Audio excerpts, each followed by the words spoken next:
El día de hoy tenemos el inmenso privilegio de contar con un invitado especial. Profesor de Filosofía de Derecho en la Universidad Católica de Santiago de Guayaquil. Ha sido profesor en grado de Democracia, Ciudadanía y Globalización y Sistema Político Internacional en la carrera de Ciencias Políticas de la Universidad de Guayaquil, así como en programas de posgrado en maestrías de Derecho Administrativo y Constitucional. En la Universidad Bolivariana del Ecuador ha colaborado en clases de maestría dentro del programa en Constitucionalismo Contemporáneo y Gobernanza Local. Es doctor en Filosofía del Derecho e Historia de la Cultura Jurídica, ofrecido por la Universidad de Génova, Italia, donde ha realizado una estancia de investigación en la Universidad de Oxford de Reino Unido. Posee una maestría en Ciencias Jurídicas por la Universidad Pompeu Fabra de Barcelona, en España, y una maestría en Estado de Derecho Global y Democracia Constitucional por la Universidad de Génova de Italia. Sus principales líneas de investigación son la racionalidad de la legislación, la teoría de la argumentación jurídica y la teoría de la interpretación jurídica. Lo hemos invitado acá, casualmente conocedor de su amplia experiencia en el campo del derecho constitucional y del derecho en general. Y habida cuenta de que hay un problema de actualidad, pues el presidente constitucional de la República ha emitido algunas decisiones y entre ellas la de la consulta popular, ¿verdad?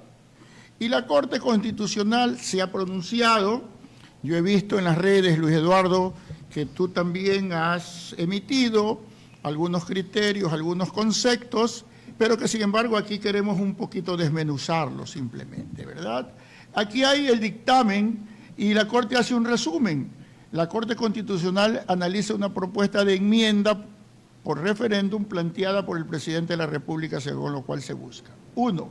Permitir la contratación laboral por horas únicamente en el sector turístico. A ver, vamos desmenuzando algo de aquello que yo digo particularmente, yo estoy en desacuerdo, pero sin embargo la Corte ya emitió su criterio. ¿Y qué opinas tú, Luis Eduardo, distinguido jurista, sobre este primer pronunciamiento de la Corte Constitucional? Bueno, la Corte particularmente analizó la propuesta de pregunta incluida en enmienda para la consulta popular. Aquí la Corte dijo que dado el giro del negocio del turismo, la contratación por hora no suponía un menoscabo a la estabilidad laboral de los trabajadores, ¿no? Parece que se circunscribió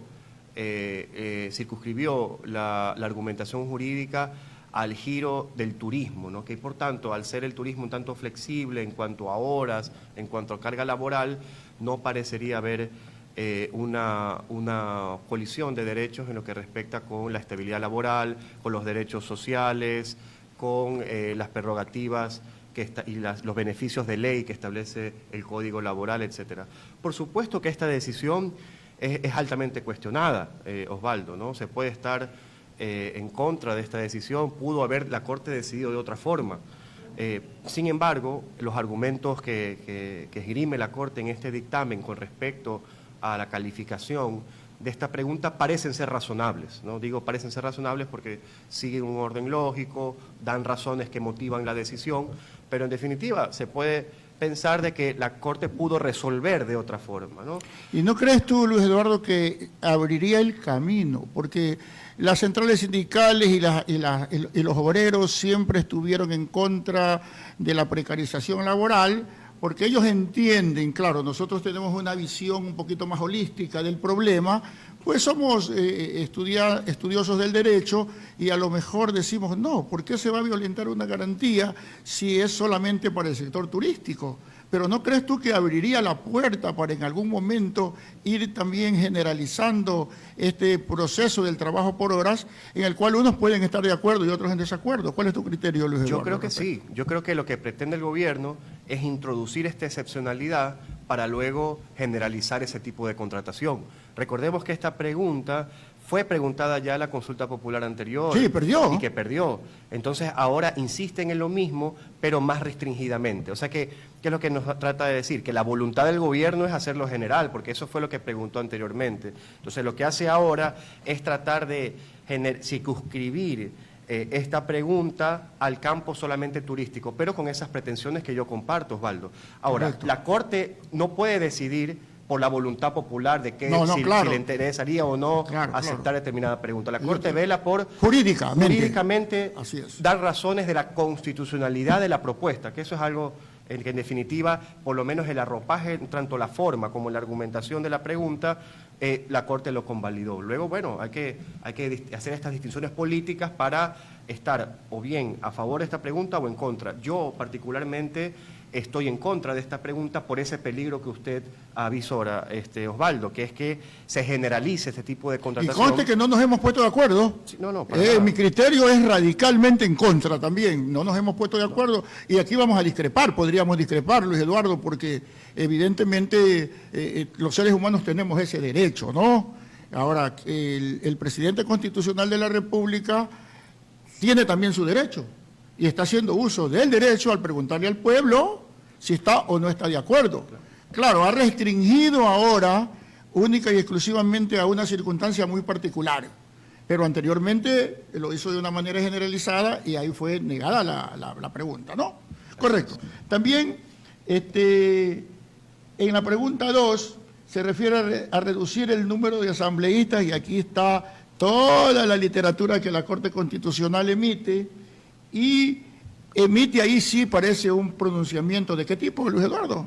Bueno, aquí la Corte declara la constitucionalidad de esta pregunta. Así lo dice, sí. Con el argumento de que la reducción del número de asambleístas no socava el principio de representación de la democracia liberal. Es decir, que pese a que se reducen las cuotas de las asignaciones por número de habitantes, aquello es perfectamente legítimo por cuanto siguen estando incluso la representación a nivel territorial, ¿no? O sea, se sigue respetando la división territorial de representación, pero en un número reducido. Entonces, la cantidad es lo que no varía según la Corte o no supone esta cantidad, si es más o menos, no supone o bien el mejoramiento del sistema democrático en los casos de que haya más asambleístas o si se reduce el empeoramiento del sistema democrático. Entonces la Corte analiza, da argumentos de por qué se sigue preservando el sistema de representación democrática, se sigue preservando los principios de representación territorial de las asignaciones territoriales, cantonales, distritales, etcétera, y que esto no supone una vulneración a los principios consagrados en la Constitución. Parece ser, de nuevo, aquí bajo este esquema de argumentación, por supuesto que la Corte utiliza bibliografía más floreada, una sentencia por escrito que oralmente explicarlo. Aquí está. ¿No? Entonces, parece ser también, de nuevo, un argumento racional, más allá de que ciertas cantones que, por ejemplo, ponían antes 2 asambleístas por su circunscripción y por su demografía, ahora pondrán solamente 1. Entonces, más allá de los problemas políticos propiamente que esto conlleva, parece ser que de todas formas no hay una vulneración al sistema de representación democrática, que es lo que la Corte analiza en esa pregunta, para calificarla y decir que estas 2 preguntas son las únicas que pasan, ya vamos a seguir hablando de las demás, ¿no? ¿Y será que el problema de cantidad o de calidad? ¿Cuál es el problema de nuestros asambleístas, distinguido entrevistado? Bueno, a mi juicio es un problema de la calidad de la Asamblea Nacional. Fíjese usted, por ejemplo, todas las leyes económicas urgentes que hemos tenido, en casi 5 meses se han discutido y se han aprobado 5 leyes económicas urgentes, 3 de ellas con una acción pública de constitucionalidad que han sido suspendidas ciertos articulados y que estamos a la espera de la resolución. Las audiencias fueron la semana pasada. Y 2 que ya comienzan, la una en vigencia, la de transparencia social, y otra que ya estará vigente quizás en la siguiente semana. Entonces yo le pregunto a usted, 5 proyectos de ley, 5 leyes que son muy, muy álgidas para el país, que tienen que ver con seguridad, tienen que ver con política tributaria, tienen que ver con política laboral, con política fiscal, etcétera. ¿Ha tenido la debida discusión? ¿Han tenido la debida, se han seguido los protocolos procedimentales a nivel legislativo, la debida expertise, la debida técnica legislativa para que sean leyes beneficiosas para el país? 5 leyes se han discutido sesudamente en 5 meses. Solamente lo que se ha implementado aquí es la dictadura del voto. Exacto. El voto, y miren que ha sido en unas votaciones también no tan numerosas, ¿no? han alcanzado los votos para aprobarlo con alguna dificultad. Pero en todo caso, esa es nuestra asamblea y siempre ha sido así, ¿ah? Siempre fue así la asamblea. Siempre tuvo el problema de que no se circunscribía a que una ley es buena o una ley es mala, o una ley es debatida como debe ser con los procedimientos que la asamblea determina, sino sencilla y llanamente con la dictadura. Es más, yo de repente me conecto a la asamblea y veo que se impide hasta el debate. No se concede la palabra a todas las bancadas que están en la asamblea, sino que simplemente se toma votación en función, y esto hay que decirlo, a los entuertos, a los amarres que ya se hacen en la asamblea. Bueno, en todo caso, esa es nuestra asamblea, distinguido abogado, y nosotros lo único que podemos hacer es hacer un planteamiento aquí para que la gente nos entienda, ¿no? Dice, transferir las competencias del Consejo de Participación Ciudadana y Control Social, CPCCS, a la Contraloría General del Estado, Defensoría del Pueblo y Asamblea Nacional y su consecuente eliminación. ¿Qué opinas ahí sobre aquello? Bueno, esto yo lo he venido discutiendo mucho antes del dictamen. Era abiertamente inconstitucional, digamos. Ya se había preguntado... Pero esto ya no es enmienda, pues, ¿no? No, ya se había preguntado. El gobierno de Guillermo Lasso lo preguntó, la Corte lo calificó y dijo que no procedía porque suponía alterar la estructura del Estado. Y ya hubo un dictamen, ¿no? Eso, lo que yo veo aquí es que ha habido una torpeza por parte de la asesoría jurídica del presidente de la República, porque han hecho caso omiso de un dictamen. Era obvio que le iban a decir que, como lo habían hecho antes, que era... Y la Corte no se podía contradecir, imposible, pues, ¿no? No, pues, que esa era la vía, la única vía para eliminar, pero por favor, que lo entiendan ya, porque ya ha habido un dictamen y ahora vuelven a insistir lo mismo. La única vía para eliminar el Consejo de Participación Ciudadana es a través de la Asamblea Constituyente. No se puede hacer ni por enmienda, ni por reforma parcial y por tanto no se puede consultar un proceso de enmienda. Porque cambia la estructura general del Estado, pues, ¿no? Ya había dictamen sobre esto, volvieron a preguntar. ¿Y por qué insistirá el señor presidente constitucional de la República? Pensó que podría amedrentar a los jueces, pensó que podía cambiarles de parecer con sus presiones políticas, no lo consiguió. Entonces, ¿qué es lo que le tocó hacer al presidente Lasso? Para, como decían, no puedo eliminarlo porque es a través de la Asamblea Constituyente, ¿qué tengo que hacer?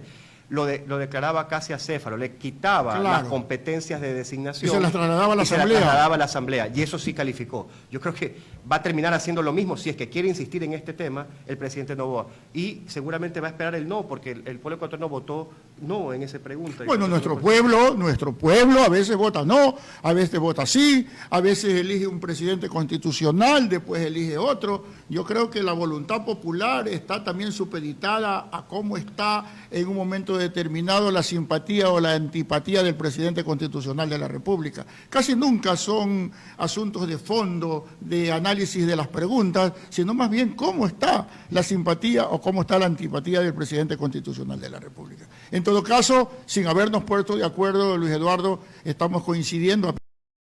Entonces, luego, establecer que los jueces y las juezas de la Corte Constitucional sean sometidos a juicio político. ¿Qué opinas sobre aquello? Bueno, aquí yo creo que todos los juristas de la costa, de la sierra, del oriente, al unísono pusimos un grito al cielo cuando se preguntó semejante barbaridad. Ajá. En un sistema constitucional en la cual hay un control concentrado de una corte que es máximo intérprete de la Constitución y que es el órgano de cierre de interpretación de la Constitución, es un desaguisado total, es un sinsentido, es un atentado a la razón suponer de que estos jueces que responden a este órgano de cierre tengan que tener un control político por parte de las autoridades de representación popular. Esto no se ve en ninguna parte del desarrollo del derecho moderno, del desarrollo constitucional occidental. pero aquí se quieren inventar el agua tibia de una forma totalmente Bueno, pero si distorsionada. retrotraemos un poquito la historia, Luis Eduardo, en nuestros tiempos sí había esa facultad del Congreso Nacional, se llamaba Cámara Nacional de Representantes, sí había, ¿no? Luego, por un asunto ya se cambió la estructura del Estado y los jueces de la Corte Constitucional, bueno, ¿y cuáles serían los jueces naturales de ellos? ¿Quiénes?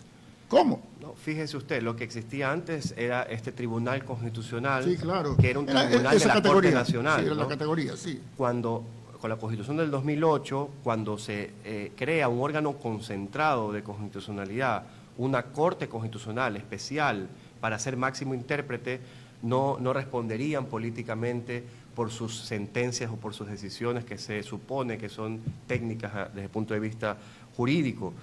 Ahora bien, también se ha dicho que los jueces no tienen responsabilidades, digo, los jueces constitucionales. Esto es una falacia. Sí. Ellos tienen responsabilidades penales, responsabilidades civiles, Sí, sí, administrativas por sus actos y omisiones. Lo que no pueden tener es responsabilidad política por el Por sus desarrollo, por el decisiones. potencial y por sus Claro. decisiones constitucionales, claro. Muy bien. En todo caso, hemos hecho un comentario así, a grosso modo. Ahora bien, ¿cuál sería tu criterio? ¿Qué es lo que debería hacer el presidente constitucional de la República para entablar un proceso que no violente garantías legales ni constitucionales? Mire, yo creo que el diseño de política criminal en la cual el gobierno se está escudando para generar estas leyes económicas urgentes y para preguntar este tipo de preguntas a la ciudadanía, ¿no? Todo con este objetivo de combatir con la delincuencia, de hacer un Estado más económicamente más viable, etcétera. Yo creo que esconde un diseño oligárquico que es contrario a los principios y valores de la Constitución.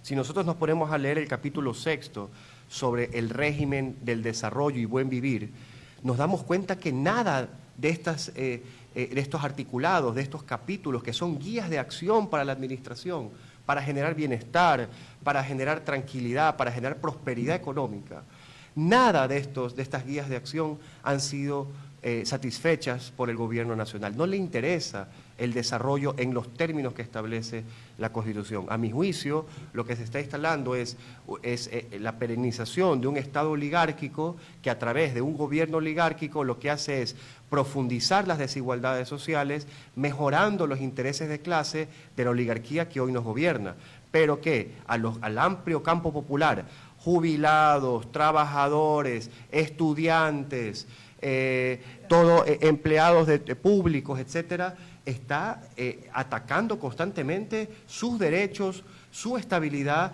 está empeorando todo el giro de la actividad del Estado a nivel de política educativa, a nivel de política fiscal, a nivel de política en materia de sanidad, por ejemplo, ¿no? Es una crisis multidimensional que simplemente un gobierno oligárquico como el que tenemos no tiene la voluntad política de satisfacer porque no le interesa. Entonces, a partir de allí, toda la receta de política legislativa es para mejorar sus intereses de clase y para empeorar los intereses del pueblo ecuatoriano. Entonces, la consulta popular que se ha planteado, ¿a dónde apunta? A lo que estás indicando, pues.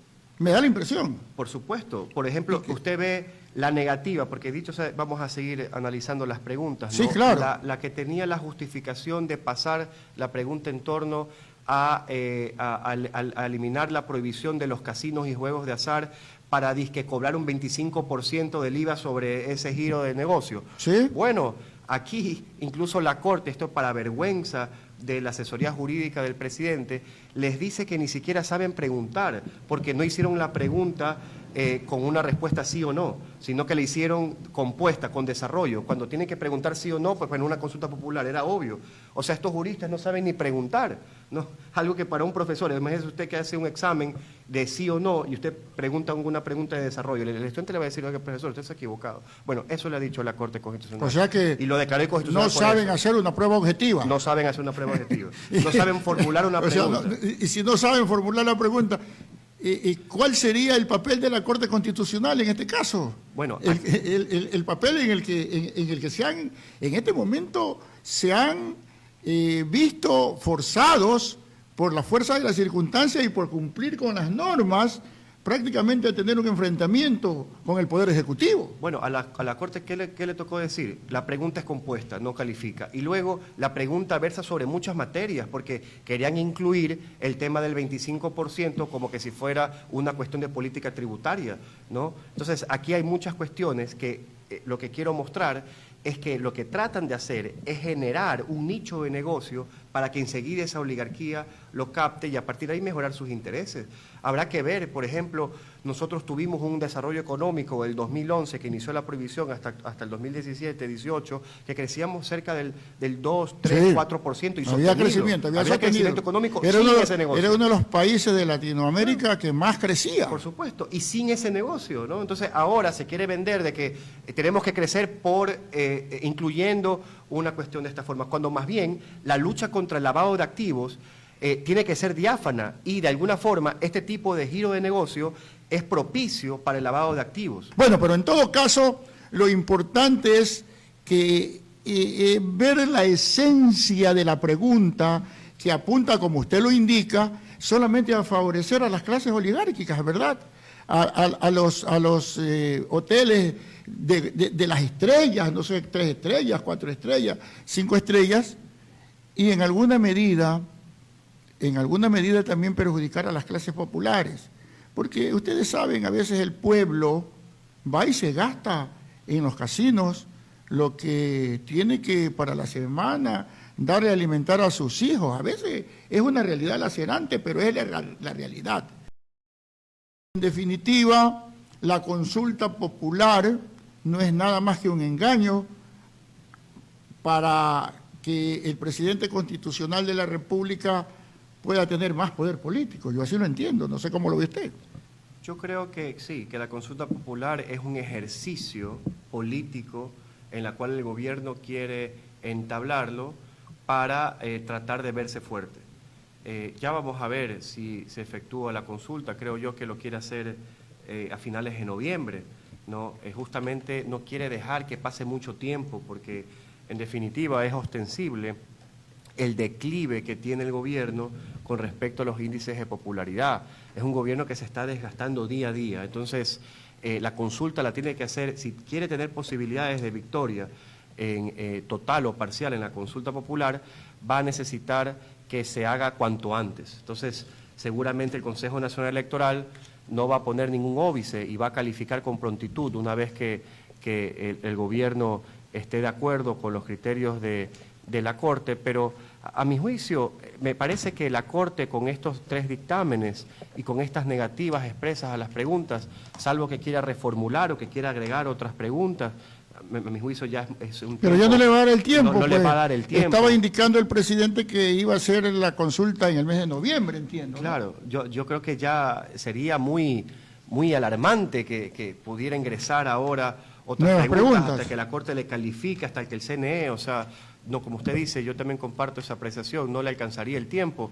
En todo caso, me parece que ya la Corte con estos 3 dictámenes ya le vació la consulta, ¿no? Ya no tiene un propósito la consulta, porque solamente pasarían estas 2 preguntas, ¿no? La pregunta de la contratación por horas y lo que respecta al tema que hemos venido tratando, ¿no? Sí, ahora bien, en todo caso, es importante que la ciudadanía conozca que el presidente constitucional de la República está facultado.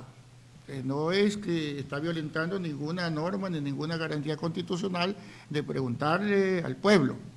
Lo que tiene que hacer es las preguntas de conformidad como lo establece la norma suprema del Estado, ¿verdad? Porque aquí la misma Corte Constitucional hace sus análisis de que se está violentando garantías constitucionales inclusive. En todo caso, lo importante, mi querido Luis Eduardo, es de que hemos hecho un análisis muy somero, ¿no? Un análisis para que nuestros compañeros y compañeras lo entiendan y lo comprendan. En todo caso, nosotros tenemos nuestra posición y nuestra forma de pensar. No queremos coaccionar, no queremos orientar para que voten de tal o cual manera. Eso quedará en la voluntad popular.